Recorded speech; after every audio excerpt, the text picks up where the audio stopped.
Local 4 News starts now with a breaking news alert. Breaking at this hour, Mel Tucker is responding to the sexual harassment allegations against him. In a long statement released in just these past 30 minutes, Tucker is blasting all aspects of the current situation, not holding back a bit. And in that statement, Tucker says the relationship lasted for months and was totally consensual. Good evening. Thanks for joining us. I'm Karen Drew in for Kimberly Gill. I'm Devin Skillian. Here is just a portion of the statement released in this last half hour as the coach remains suspended without pay. Quote, "I have been ripped from the team that I love without any meaningful opportunity to tell my side of the story other than this press release. I am incredibly proud of the outstanding group of men on the team, and my heart aches to be sidelined." Just a part of the statement. Sean Lay live in East Lansing for us now at this hour. The fact remains, though, he's been suspended immediately, and that happened after the report in USA Today was published, Sean. And after Coach Tucker ran down the ramp, leading his men onto the field here at Michigan Stadium, coaching against Richmond on Saturday. Look, we're pouring over Mel Tucker's statement just as you are back at the station. As you say, he has a lot to say, not holding back. Part of that is, yes, I did have late night intimate conversation with Miss Tracy, the person that complained here. In 2022, the conversation, Tucker says, had nothing to do with the university and was outside the scope of Title IX. That's important because, make no mistake, there is a major Title IX investigation going on right here. We asked a Title IX attorney who knows all about Title IX to say who would know about the investigation and the details, and she says clearly Tucker's boss, the athletic director. Today, we spoke with an attorney who deals in the federal civil rights field of equal treatment and protections for women in education called Title IX. Well-known survivor of sexual assault who speaks to college athletes about sexual misconduct, Brenda Tracy, filed a Title IX complaint against MSU football coach Mel Tucker for sexual harassment that includes very graphic and serious sexual allegations of Tucker's behavior during a phone call. The attorney says MSU followed the proper steps by launching an independent investigation. An investigation typically would take 6 to 7 months, as this one did. MSU officials would review the evidence as it comes in. Who would know the details of that investigation? Our Title IX attorney says Coach Tucker's boss, MSU athletic director Alan Holler. Holler did not respond to our questions today, Sunday. He said he was in charge of decisions made when it came to the allegations and when it came to the football coach. Initially, there were no contact with the complainant, and then also increased oversight from me of the program, but then also the coach. Our Title IX attorney says by law, MSU had to do a safety and risk assessment of Tucker and make the call to keep him in place or remove him. Back here live, digging more into Coach Tucker's statement here. Here's one that really jumps out, that really blaming the person bringing the complaint. Quote, "She initiated the discussion that night, sent me a provocative picture of the two of us together, suggested what she may look like without clothes, and never once during the 36 minutes did she object in any manner, much less hang up the phone." Of course, we tried to get a hold of Miss Tracy today to speak with her. We have not heard back. Of course, we're asking questions of MSU Athletic Department and the President's office about the timing of talking about all this. Have not heard back. We'll continue to dig on this. And guys, more on that statement at 6 o'clock, including more on that risk assessment the university did. Attorneys say they did it for sure, and obviously we're okay with letting Tucker continue to coach before he was going to have this hearing in October. Yeah. Back to you. All right, Sean, we will see you again at 6. Ahead at 5:30, we're going to be talking live with Kenny Jacoby. He's the reporter who broke the story on the allegations against Mel Tucker. Stay with us for that. Our other top story tonight, the clock is ticking. A little more than 2 days to go before the UAW's contract with the big three automakers expires. UAW says if a deal isn't done, they plan to strike. UAW President Shawn Fain met with all three companies, apparently personally, over these past 24 hours. And right now, it is not appearing like there is the kind of progress the union wants. Let's bring in business editor Rob Maloney for the very latest. And there really are a lot of moving parts here, Rob. Yeah, as we speak, Shawn Fain is doing another of his famed Facebook updates. Stellantis made another economic counterproposal this morning, and he is no doubt addressing that in his update. A source close to the talks tells Local 4 there is so much activity right now, it's impossible to keep up with, but apparently the UAW appears ready to give a little bit on its pay demand. So there's movement apparently on both sides. That said, the UAW isn't thinking that there's a tentative agreement in sight. And as we look over the landscape here, it turns out there's a lot of history repeating itself. Sean Fain appeared last night on the Working Families Party Summer Rally. The sad irony in this is our tax dollars bail these companies out, and at the end of the day, the workers make all the sacrifices, and then they get left behind. And it turns out this is the exact same complaint giving rise to the United Auto Workers in the first place during the 1937 GM Flint sit-down strike, says auto industry expert Dr. Joshua Murray of Vanderbilt University.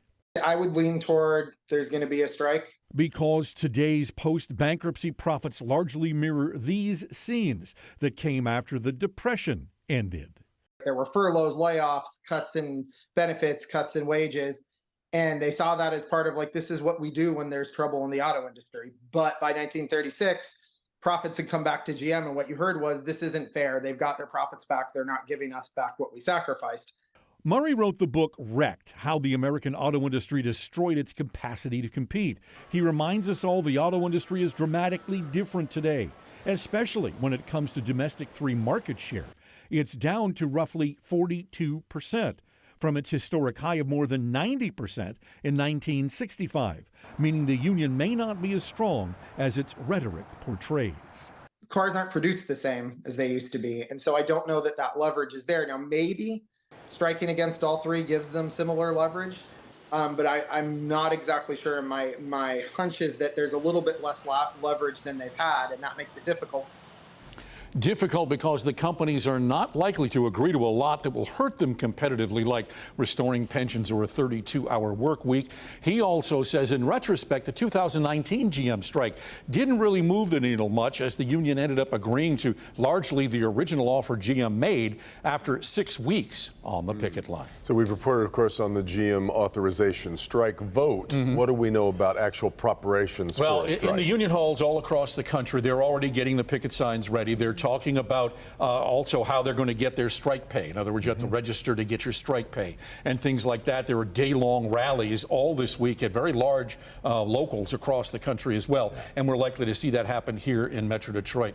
So it's one of those situations where they're ready if they have to be. Right. We'll be seeing here what kind of indication we get from Sean Fain here, which we think is it should be going on right about now. We'll see if the trash can shows up again, of course. It's already over. Yeah, so much more to come. All right, thank you. Yeah. A crash reconstruction unit is working to piece together what exactly happened moments before a multi-car wreck in Rochester Hills. Happened about 6 o'clock this morning when a man driving a Sierra pickup truck crossed the median on M59 and then slammed into a Buick. His car then bounced off both guardrails before slamming into a Taurus. The drivers of the pickup and the Taurus are both in the hospital right now. The cause of the crash is unknown. 2 cases of Eastern equine encephalitis and West Nile virus have been detected in 2 horses on the west side of the state. Now, these are the first confirmed cases of EEE and WNV in domestic animals for this year, 2023. But these viruses were already found in mosquito pools and wild birds in 14 Michigan counties. But this news serves as a reminder. Mosquitoes remain active until the first hard freeze, so still best to take precautions to protect you, your family, and your animals. Starting today, businesses in the city of Detroit must accept cash as a form of payment. Yeah, back in June, the city council passed a cashless ban ordinance requiring businesses to accept cash or offer no-fee kiosks, which transfer cash into cards. Victor Williams, live in the city with more on this, a move that had a lot of support in the community. Victor. Yeah, that's right, Devin and Karen. You can think of this as basically a ban on cashless businesses within the city of Detroit. And once again, just like you guys said, this is going into effect today. Now, originally this ordinance was passed back in June, and part of the goal of its creation was to look out for the many Detroit residents without bank accounts. With this now in place, businesses in Detroit can no longer refuse cash payments or charge a person extra because it's the only method of payment that they have. Now, there are, however, several exceptions to this ordinance. This does not apply to any business transaction that happens over the phone or internet. The same thing goes for payments with ride-sharing apps over the phone. Payments at parking garages and parking lots also do not need to be made in cash. Now, although these businesses are required to accept cash, they're not required to accept large bills of $100 or more.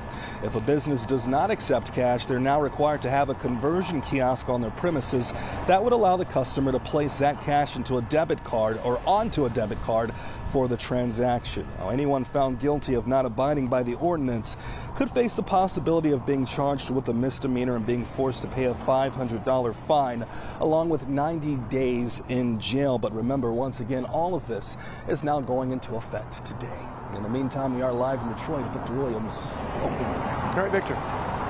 Well, now let's turn our attention to the weather. The forewarned weather team tracking some rain popping up there. You can see a little bit of green on Exact Track 4D radar. We did manage to get a few peeks of the sun today, but that came after the cooler weather came after the weekend. Yeah, it sure did. Let's get over to Kim Adams. And Kim, we aren't talking about storms this time around, right? No storms and no severe weather. In fact, we've gotten so used to severe weather that anytime someone hears rain, they automatically think that we'll get thunderstorms, but that's not the case. This is just garden variety showers, and most of them are north of I-69 at this hour, but there could be a couple sprinkles here and there around Metro Detroit over the next few hours. But as you go just north again of I-69 into Flint and then all the way up to Saginaw over to Bad Axe, it gets a little bit heavier. Still not very heavy rain, but something we're going to be keeping an eye on for the next couple of hours. And then after about 8 or 9 o'clock tonight is when the heavier rain sets in. We did start the day with some sunshine, but clouds thickened up and moved in this afternoon. Temperatures are holding in the upper 60s to right around 70 degrees in most spots, below normal for this time of year, and it looks like we're going to stay below normal for the day tomorrow. In fact, for the next several days, we'll start the day with just a little bit of rain, but get a nice break during the midday hours before more showers move in late again tomorrow. Then a nice stretch of long but cool weather that I'll tell you about in a few minutes.